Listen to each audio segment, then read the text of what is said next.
go.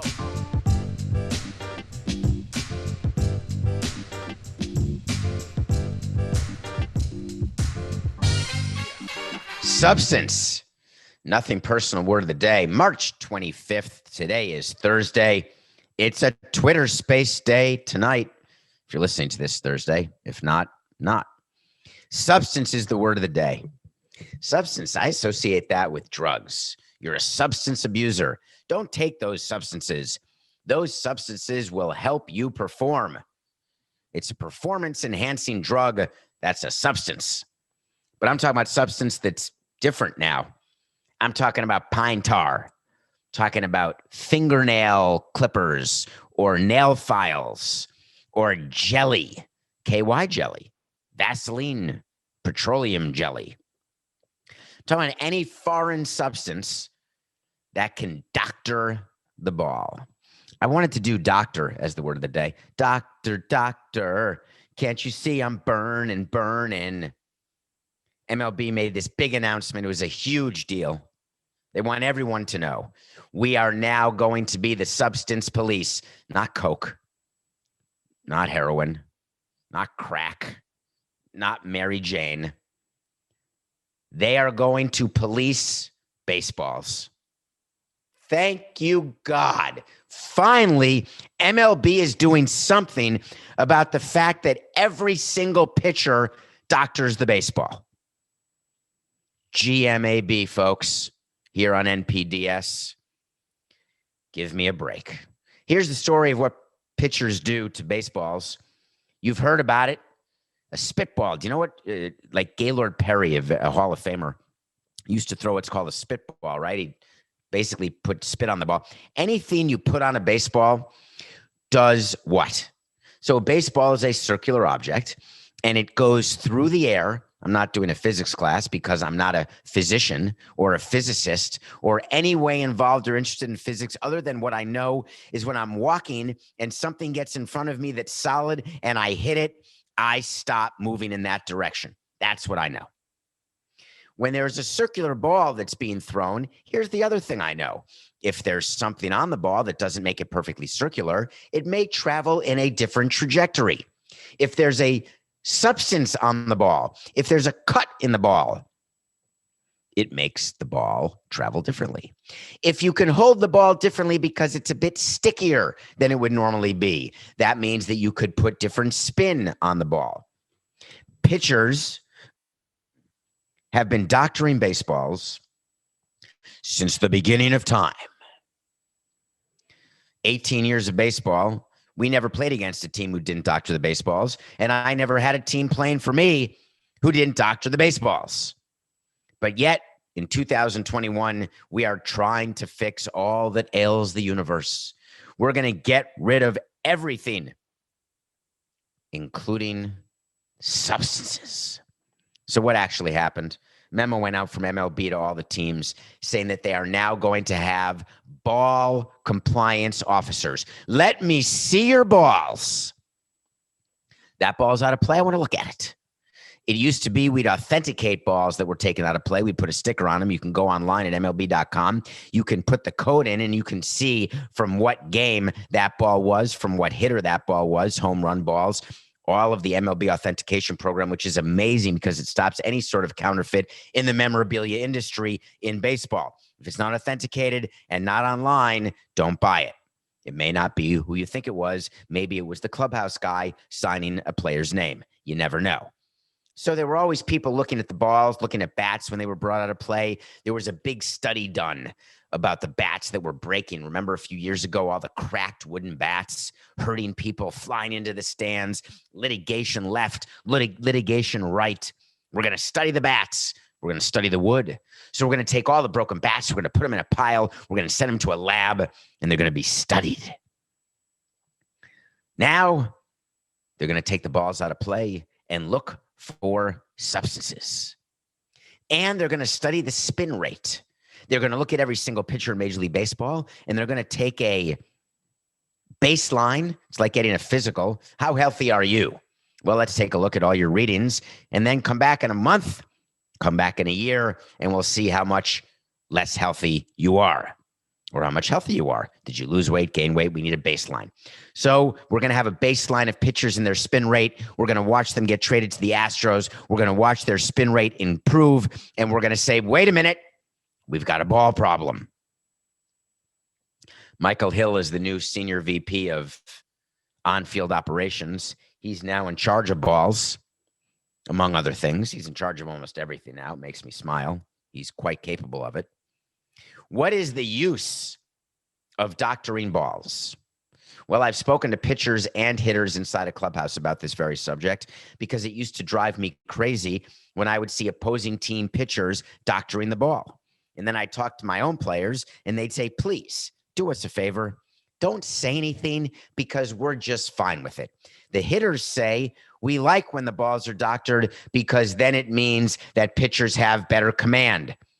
When they use pine tar, when it's cold, they have a way to hold the ball better so they know where it's going so we don't get hit in the face.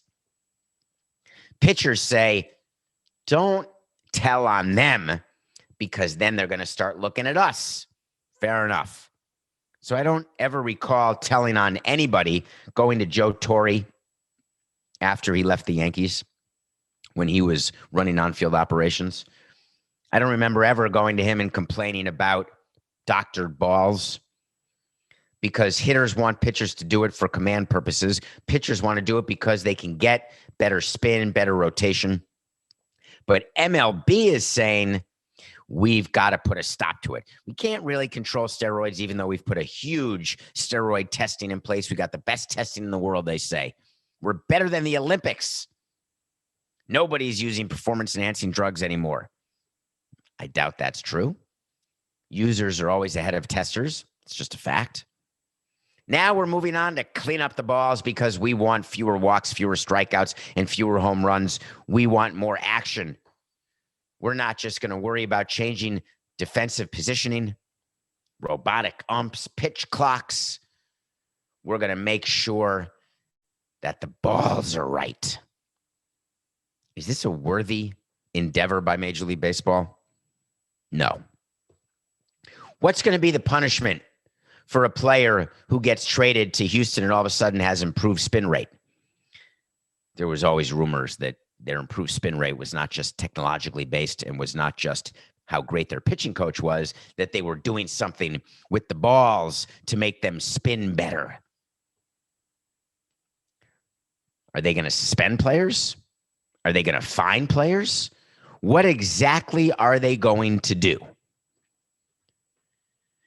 What happens is Mike Hill will write a letter to a player and say, your spin rate was X, now it's X plus Y. We're watching you. Mike Hill will send a letter to a player that says, we have studied the ball that was in play when you were pitching it. It was taken out of play. We looked at it. There seemed to be some funny business on that ball. You are hereby warned. Do you know what players do with those letters from Mike Hill? The same thing that Mike Hill saw with letters written by Joe Torre to the players. They go right into the bathroom, right into the stall, and it counts as extra toilet paper. What is the punishment? $500? $1,000? $1,500? Whatever the fine is, it is not enough to change the behavior of the player. That's the bottom line. Remember the free agent who just signed with the Dodgers? I can't remember his name. He's their number 2 starter behind Kershaw now and Buehler. I guess the number 3 starter. He used to play for the Indians and the Reds, and his agent is Rachel Luba, but I can't think of his name. But he always said, hey, every pitcher doctors the ball. What's the big whoop? Well, Trevor, you're about to get caught. Do you care? No, under no scenario do you care. Word of the day is substance. There's a lot of substances that we should care about. Drugs, what killed Tyler Skaggs, opioids, prescriptions, and how they are abused within baseball. I'd like to care about those kind of substances. PEDs, I care about those because I don't want kids using them because they only make great players greater. You can't become a Major League Baseball player by using steroids. You can just screw up your body as a kid. Those are substances that matter to me. A little pine tar? A little jelly? Go watch Major League One. And there's one of the older pitchers says to his manager, James Gammons, he says, I'm giving him every crap I got. I'm throwing him everything but the kitchen sink. And then he takes off his clothes and you see all these jellies all over his shoulders. You should watch pitchers strip. And I don't mean that I'm watching because I want to see what's below the waist, although there's nothing wrong with that. I'm just saying what pitchers do, where pine tar is, where the nail files are. I'm in, they're in, we're all in. Substance, word of the day. So if you're looking for someone to try and figure out and study spin rate or become an analytics person, or you're just looking for someone to work in your company, I assume you realize that 2021 is your year. 2020 was rough with the pandemic. People are getting vaccinated, which is good. 2021 can be your year for success. It's time to grow your business. Now is the time. Don't hold it. Don't fold it. Time to grow it. And when you grow your business, that means you got to hire good people. And how do you find good people? LinkedIn. LinkedIn jobs. It will find that person and find that person vitement. That means quickly in French.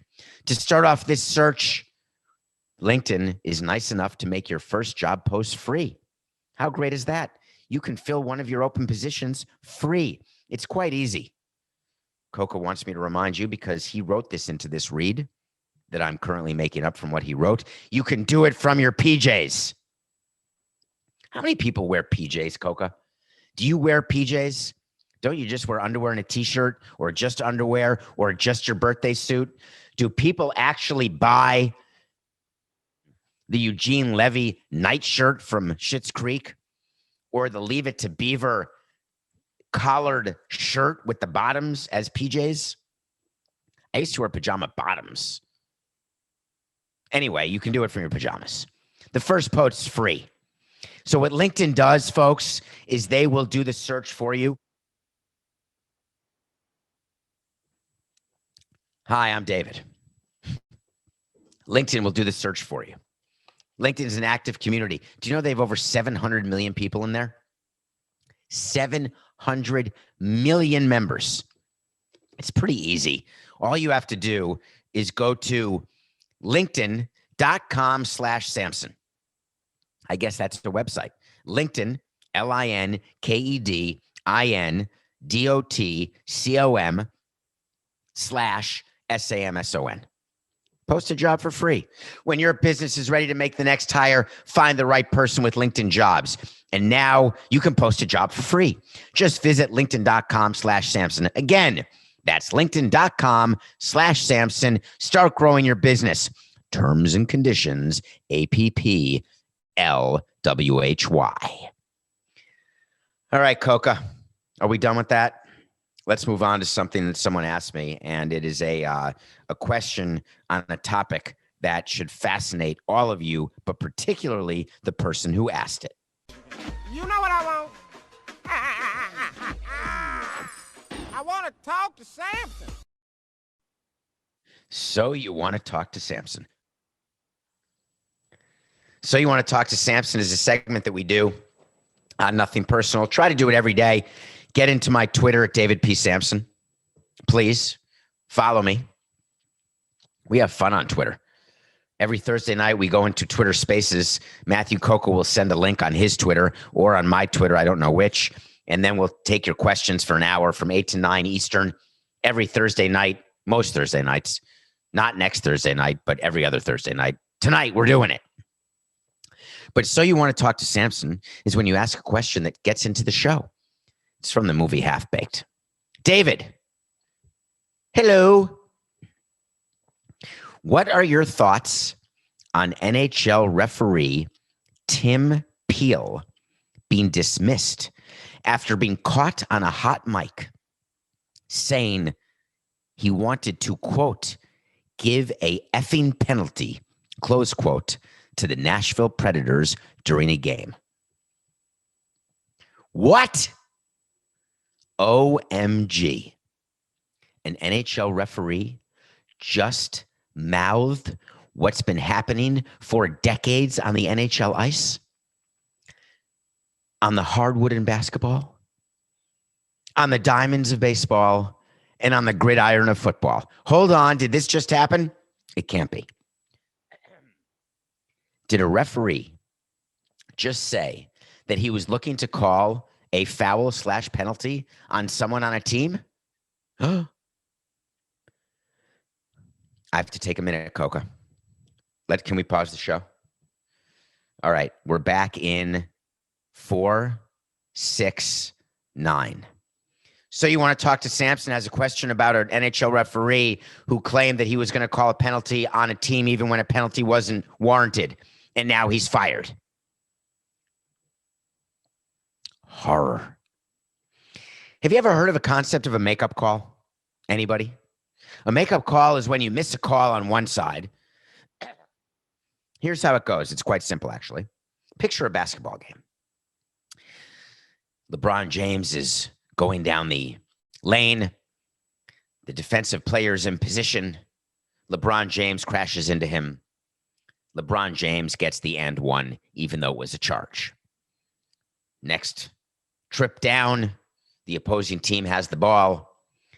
Drive the lane. LeBron James is in perfect position, except he's moving his feet. Therefore, he's lost his perfect position, and they call a block. There are makeup calls that happen. I think I totally butchered that, Coca. I can't remember what I said. A makeup call is when you make a mistake on one side to benefit a team, and then you make a call against the team who got the benefit. It's called a makeup call. When you call a bad pass interference call in football, you make it up by calling a pass interference on the other team, so both teams end up being equal. It's called a makeup call. When you miss a strike as an umpire, and I've spoken to umpires about this consistently, when they know they've missed a call, believe me, they'll make up for it. They will find the appropriate time to make up for it. So they were always telling me in the umpire's room, don't worry, we missed it. It's a 3-game series. You'll get it back. With instant replay, it can be a little harder. But the reality is there's enough plays outside of instant replay in football and basketball and in baseball and in hockey that can make it so makeup calls are very common. So Tim Peel, a longstanding NHL referee, said that he wanted to stick Nashville with the penalty. And the question is why? If it's a makeup call, there's nothing to see here. If it's an I hate Nashville call, we have a problem. If it's a I bet against Nashville, we have the end of the world as we know it. REM is in the conversation, and that's why the NHL acted so quickly. They didn't bother investigating. They heard the hot mic. Side note, Coca. How many times do we have to tell people your mic is always on? There are courtside mics. There are ringside mics. There are field side mics. Sometimes you're even wearing a mic and they say that you'll have a chance to edit out if you say something not good. Don't believe them. I've got a mic in front of me right now. It's on. Whether Coca's recording the show or not, the mic is hot. HOTT. How do people still not know that? How stupid can you be? Let's say from this day forward, we all operate under the assumption that your mic is always hot. Hey, have you ever had a cell phone that's not on the way mine's not on, and you have a conversation about taking a train ride to North Dakota, and then all of a sudden you go on and you see, wait a minute, there's an ad for a train to North Dakota. How in the heck am I seeing an ad for that? No one's ever seen that? Am I the only one? Even when your phone is off, it's listening to you. Your words matter, and they're hot. Tim Peel didn't know it. Tim Peel didn't think anyone was listening. But everyone was, so the NHL said, there's nothing to investigate. We don't want to know whether this was a makeup call, which is done all the time, because even if it were a makeup call, we tell our referees make makeup calls. That's fine. Just don't talk about it. Just don't admit it. Just do it. Or the NHL said it doesn't matter. Was it a makeup call? Or did he have a thing against the Nashville Predators? Boom. See you later. But then NHL made a statement, and what NHL was really crazed about was number 3. Door number 3, Monty Hall. Did he bet against Nashville? So NHL had to say, what matters most above all is the integrity of the game. Period. They went on to talk about another few things. They didn't need to. Being an umpire or referee means one thing. It means that your job, your one job, is to keep the illusion of fairness alive that leagues put out there for its customers to buy into. That's it. Make the games decided by the players on the field. Let the inequality of the team speak for themselves based on revenue or mismanagement. Do not add another factor to it by having individual bias. Why do you think Tim Donaghy is the poster boy for problems with NBA referees? Coca, do you know who Tim Donaghy is? You may not. For people new to Nothing Personal, thank you. Welcome to the show. Please download and follow Nothing Personal wherever you get your podcast. Tell your friends about it. Tim Donaghy was an NBA referee who was caught in a gambling ring betting on games, including games that he refereed. Ruh-roh, that's a big problem. If you've bet on a team that you are refereeing, in theory, you could control the outcome and the spread. Can you imagine if you're giving 5 and you're up 4, you call a foul, put a team on the line with 1 second left and have them shoot the free throws? Maybe you give the player half of what you're betting and make the player say, make 1 free throw, or worse yet, miss both free throws if you bet the dog. You get what I'm talking about? You got to talk and think about the integrity of the game as gambling has become so prolific in sports. So the NHL had a nightmare happen yesterday. And you want to know what my thoughts are? My thoughts are the NHL didn't have a choice but to dismiss Tim Peel. They didn't even do due process. You don't need due process. They heard him say the word. We got to get a penalty on Nashville. See ya. But what's really happening in the NHL offices right now is they are examining every other referee. They are looking into any possibility of any connections with any gambling. They are trying to make sure that their ship is tight. I'm talking TIGHTTT, because the last thing the NHL needs is an integrity problem when they are fighting and clawing to become the 4th major professional sport in the U.S. and to keep that title. Nothing personal pick of the day. I think we lost Coca again. I think we've lost 3 in a row. I got a tweet from somebody, a direct message in my Twitter, and I won't be able to find it again, but here's what it said. New listener to Nothing Personal. There's a lot of you, so thank you. We've noticed. I think sponsors are beginning to notice, which I think you know because of the commercials and the reads and everything else. And that's a good sign, not a bad sign. It's a good sign that we're going to get to stay here. Somebody got into the DM and said, I'm new to Nothing Personal, and I started playing your Nothing Personal picks of the day, and ever since I've started playing, you haven't won one. And I said, wow, that means you started Monday. And that means I'm definitely going to lose the Nuggets game tonight because you obviously bet the Nuggets -1 against the Raptors. He lost. You lost. I lost. We lost. We're back to only 13 games over 500. Not terrible. We were 16 over to start the week. We've lost 3 in a row. I don't understand what happened. The Raptors played as though I thought, and this is sort of my experience with the trade deadline, is that when there's a trade deadline coming up, teams tend to sphincter up. They tend to get sad. They tend to play worse, not loose. The Raptors played against the Nuggets as though they were fine, as though Kyle Lowry wasn't going to be traded at today's deadline, which is 3 o'clock Thursday, March 25th, Eastern. They acted as though Norman Powell wasn't going to be traded. They acted as though everything was fine, and they crushed a better team. And I mean crushed. It was a nightmare. Nuggets -1 over Raptors was a loss. All right, we got a game tonight that I'm going to watch. It's a late game, and I know I'm going to be up late because on Thursdays I like to stay up late because it's Friday the next day, and that's the college guy in me knowing that Thursday night's a party night. That's the beginning of the weekend, right? The weekends at Wisconsin go from Thursday to Wednesday. So you know that the weekend is starting Thursday night.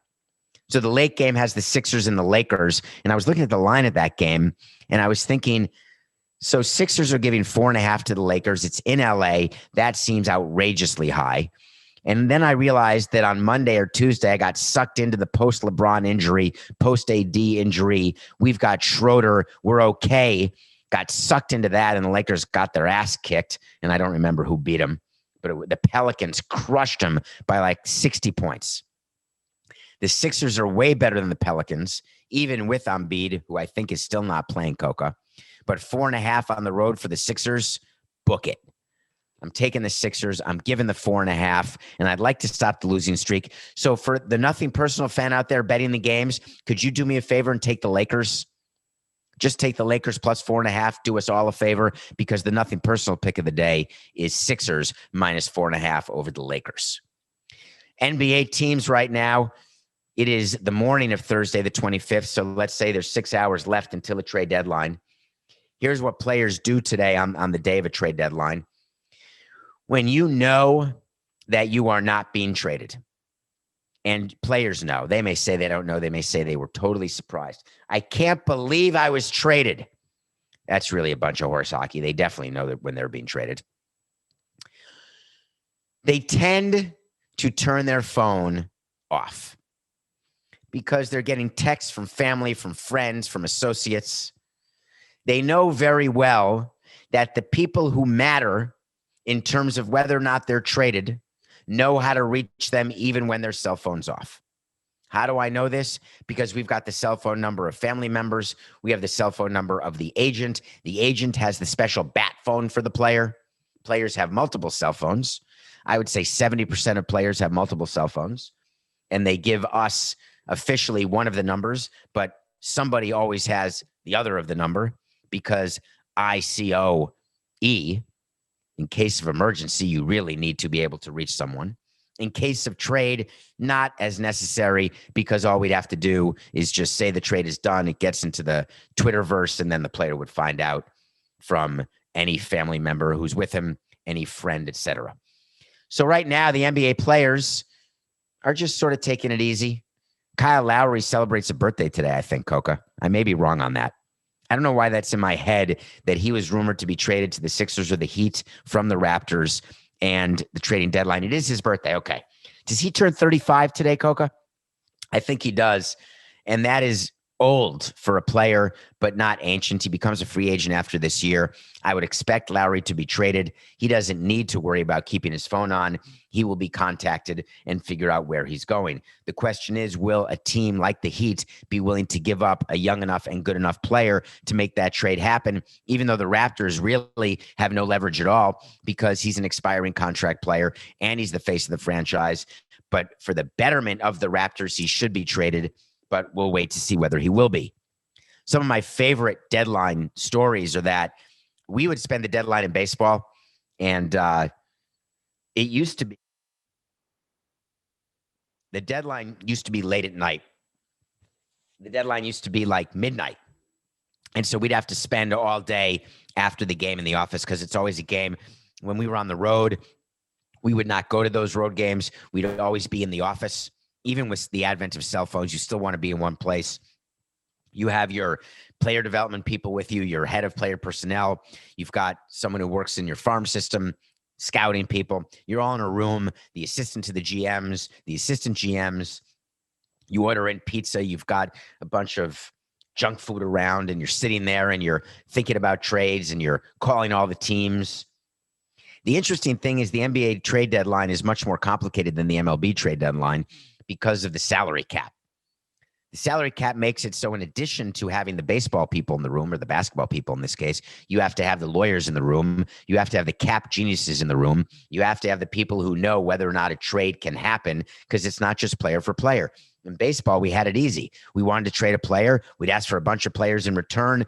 Anything, if we wanted money and we got more than $1 million back, or gave more than $1 million as part of the trade, you call the commissioner approves it. The commissioner then approves the overall trade, and the trade's done. And all it has to be done by the trade deadline, you don't have to tell your players, actually. The only thing that has to be done by the trade deadline is that it has to be filed with Major League Baseball in their computer. That's it. And so we're working up until the end trying to figure out some blockbuster trades that we could do, trying to figure out if we need to move money, if we can take on money. Should we take on money even though we're allowed to take on money because we think we're in the playoff race, even though we can't get a good enough player, but we have to show our fan base that we want to get a better player. So we take on money of a player who we know is not going to help us, but we hope may help us, ends up not helping us. Do we listen to the player development people who say, don't trade that young guy for this rental player? We don't have as good a chance of making the playoffs as I know you think we do. We're 6 games out. We're 8 games out. We're 3 games out. We don't have enough. All of that is going through the head of the owner, president, and GM during the MLB trade deadline. Some of the worst trades we ever made were because we were delusional thinking that we had a chance, but I don't regret it for a minute. So if you're in the NBA right now, I think that you're a team like the Miami Heat. You are not good enough to get back to the NBA Finals as is. You're just not. And if you want to believe that the bubble season, the bubble tournament, where you made it to the finals and lost to the Lakers, that was a true example of the way you are as a team, then you need to do better. You need to improve your team. And if it means trading one of your young players, you do it. I'm speaking specifically about Tyler Hero, who the Heat don't want to trade, but the Raptors want. Pat Riley knows that trading young players on rookie contracts is not wise, but Pat Riley also knows that getting older point guards helps the team win games. So I think that the Heat will make a trade because I think Pat Riley is chasing a title and felt it last year, felt like how close he was. Can you imagine him doing a title without Dwayne Wade, without Shaquille O'Neal, without LeBron James, without Kareem, without Magic? A title with Jimmy Butler as your central star, who I would argue is not one of the top 50 players of all time, not even close. I'm not sure I'd put him in the top 100 players of all time.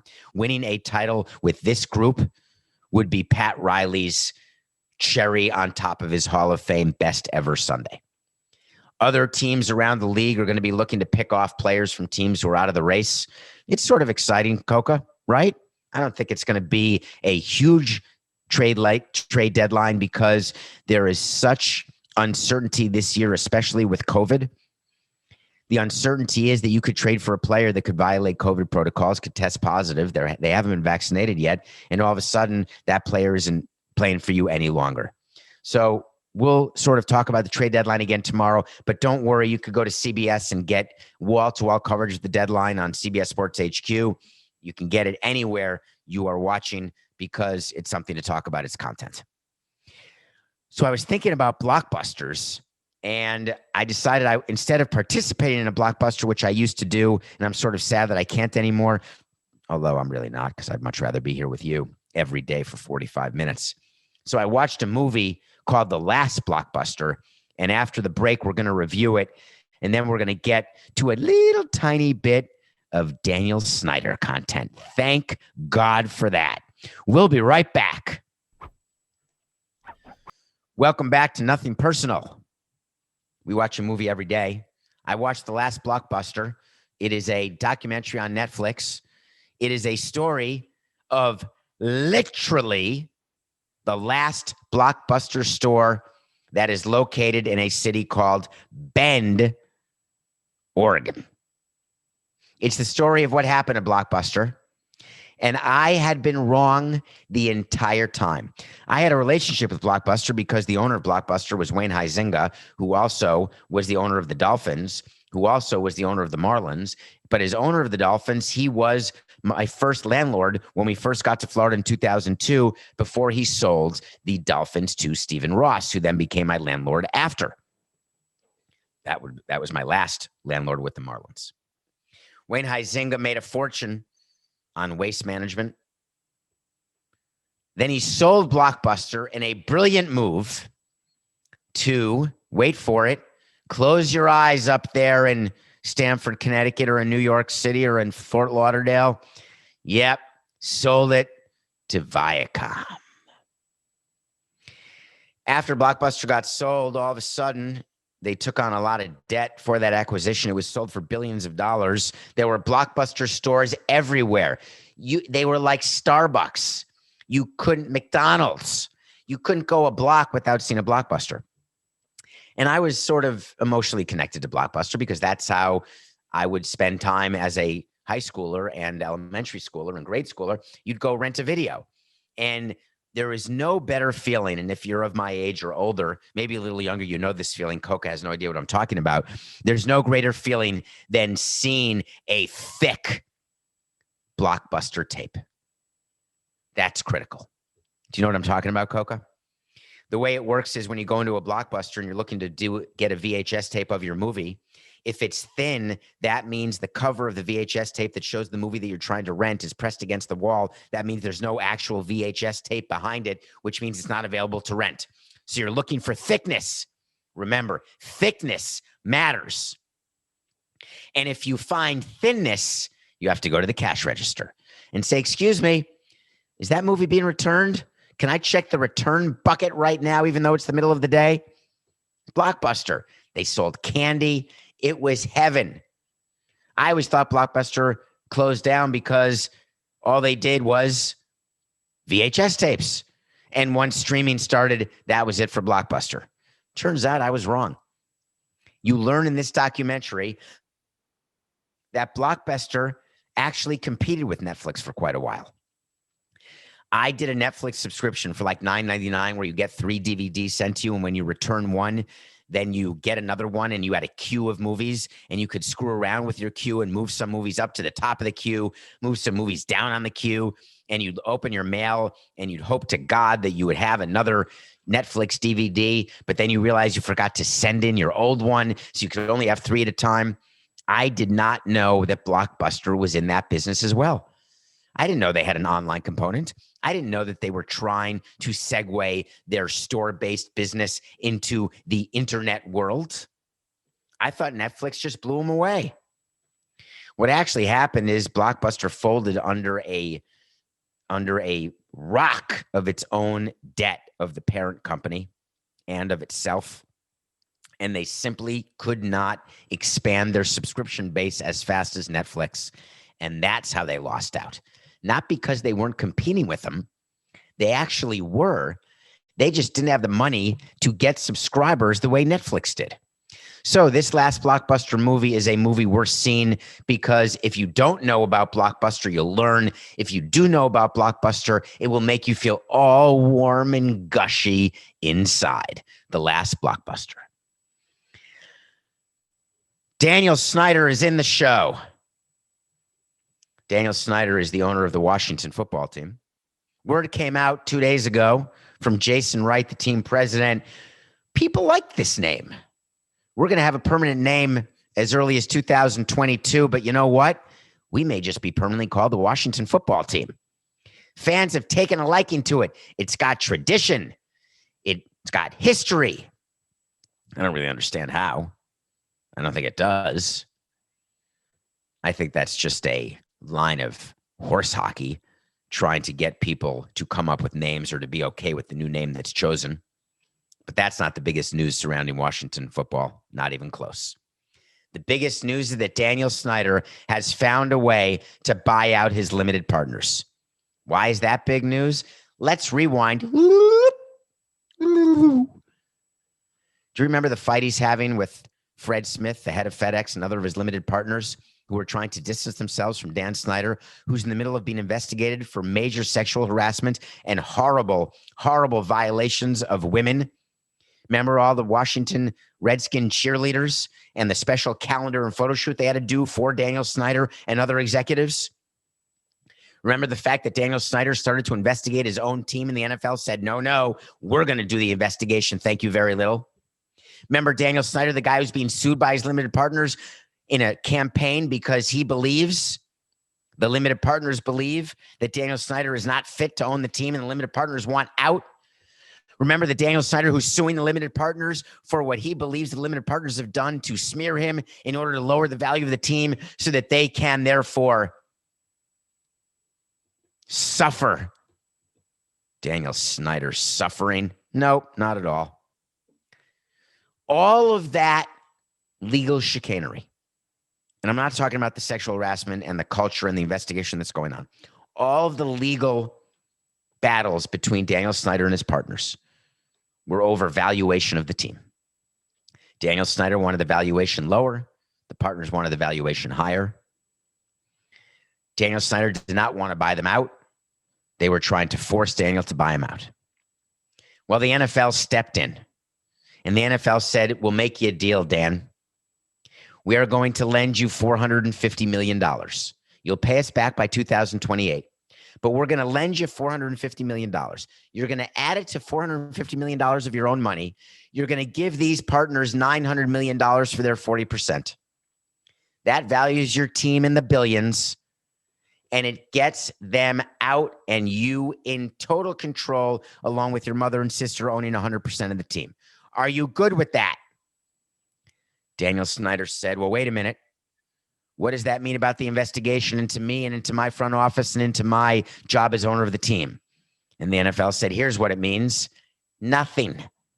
We have to finish this investigation for PR reasons, Dan. Don't worry. You'll know what the outcome is. We'll make sure we manipulate the outcome before we release it.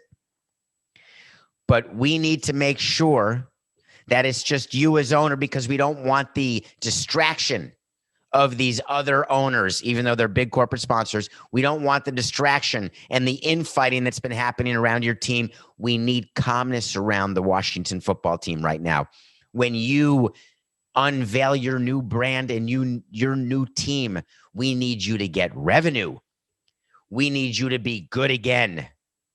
It's so important when the NFC East is a competitive division with the Cowboys and the Giants and the Redskins. We can't have it called the NFC least because of your meddling involvement. So we're going to lend you the money. Get rid of the problem. Does that mean, Roger, that I'm all clear because we hired Jason Wright and everything's good again? Everything's fine, right? Promise me that, Roger. I can't promise you, Dan, because our mic is hot. But just you wait. So I've got to wait to see on the Washington football team. And the wait to see is the following. The Washington football team will not be the permanent name of the Washington football team. No matter what Jason Wright is saying as president, no matter what's going on with the partners and the buyout, market as done. The Washington football team will not be the permanent name. And I want to just mention why. When Washington rebrands itself, they have an opportunity to make more money for themselves and for the league. And by having a color scheme that's different, by having the fans an ability to choose a name. And by the way, they're submitting names like crazy. They can go till April 5th submitting names. And remember what I told you, how that works? When you're choosing a new name or when you're choosing a new uniform or a new logo, you give fans an opportunity to participate, and then you do whatever you want. You find a fan who agrees with what you were going to do to begin with, and that fan becomes the winner.